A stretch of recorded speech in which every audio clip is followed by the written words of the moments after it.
Balendra Menon 4 പടങ്ങളിലേ അഭിനയിച്ചിട്ടുള്ളൂ. April 18, ഒരു ഭയങ്കര കഥ, എൻ്റെ അമ്മോ നിന്റെ തുളസി, അവളുടെ കഥി, സമാന്തരങ്ങൾ.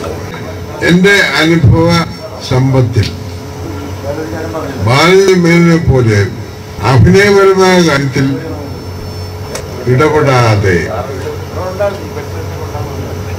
ഒരു നിർദ്ദേശവും തരാതെ എന്നെ കൊണ്ട് അദ്ദേഹത്തെ കഥാപാത്രം ചെയ്യിച്ചിട്ടുള്ളവരാണ്.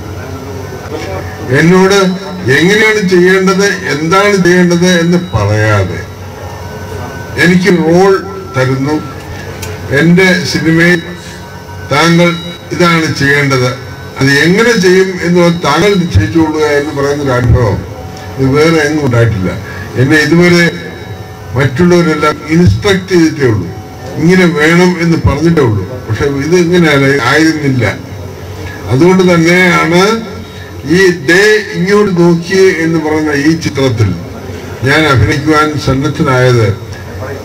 എൻ്റെ ശാരീരികമായ അസ്വസ്ഥതകൾക്ക് മാറ്റം വരുത്തിക്കൊണ്ട് ഈ അസ്വസ്ഥതകൾക്കിടയിലും ഇത് മതി എന്ന് പറയുവാൻ ഒരു സന്ദർഭം, അങ്ങനെ ഒരു ചിന്ത മേനുണ്ടായത് ഒരുപക്ഷെ എനിക്ക് ബാലേന്ദ്രമേനുമായിട്ടുള്ള ഈ അഭിനയപരമായ